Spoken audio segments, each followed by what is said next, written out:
You're currently looking at the old Jackson Municipal Library. It currently sits empty and its doors are closed.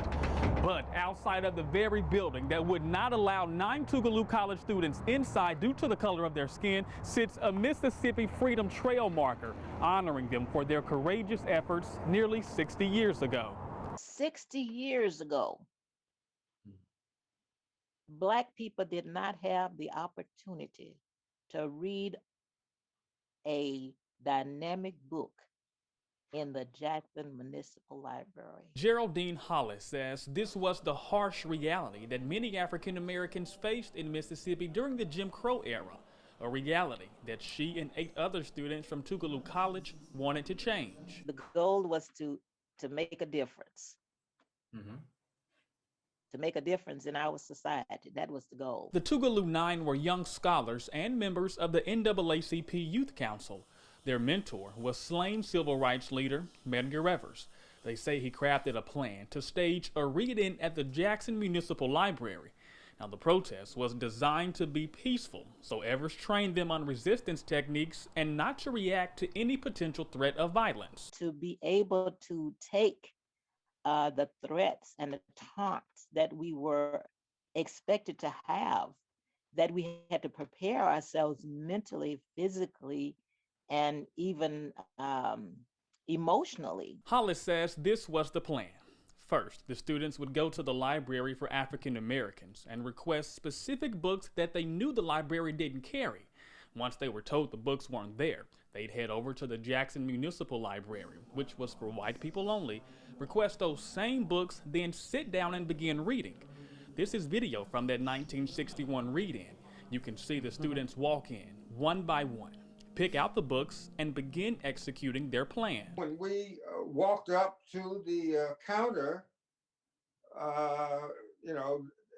they were just really surprised. There was a pause to see 9 Black faces standing there. Joseph Jackson was the leader of the group, and he recalls what happened once they stepped foot inside the library that morning. When I approached the librarian and I told her that I wanted this philosophy book for my class project, and she politely said that the library was for whites only. Jackson says the read-in lasted for nearly 15 minutes until police came in and gave them an ultimatum: leave or be arrested. And so there was a brief pause, nobody moved.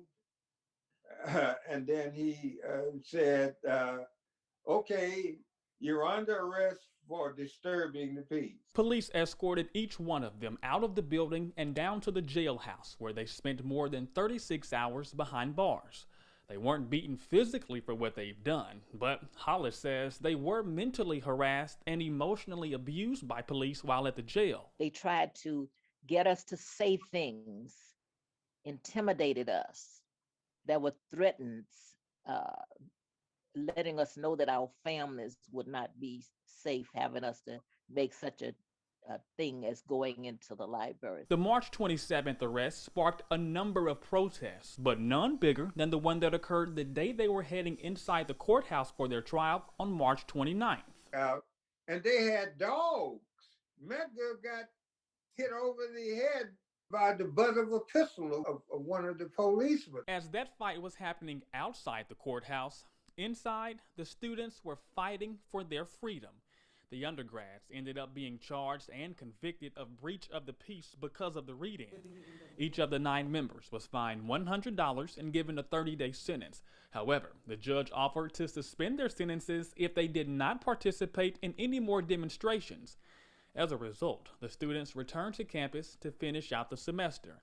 It wasn't until the following year that they saw the big victory from their protest. The Tougaloo Nine members say, finally, in 1962, the American Libraries Association changed its policy, stating membership in the association is open to everyone, regardless of their race. As a result of this policy, Mississippi withdrew from the ALA, but Albert Lassiter says he still considered this policy change to be monumental. Overall notion was that Negroes ain't gonna sit back and just keep thinking taking things as it is, as if it's always going to be this way. They're bowing up. They're going to make a change, and change is going to have to come. Decades later, the efforts of these 9 students who put their lives on the line to break down racial barriers are continuing to pay off. In 2021, libraries all across Mississippi and the country are now open to every color. Lassiter says it's a rewarding sight for the Tougaloo Nine, who stood up by sitting down. Mississippi, you're the bottom on every rung. You're the bottom rung on any ladder. So the fact that we're starting to make a change and it started in Mississippi, that's a source of some pride, I would say. Of the 9 Tougaloo College students, 7 of them are still alive today. March 27th will mark 60 years since they staged their read-in. In Jackson, Quentin Smith, 3 on your side.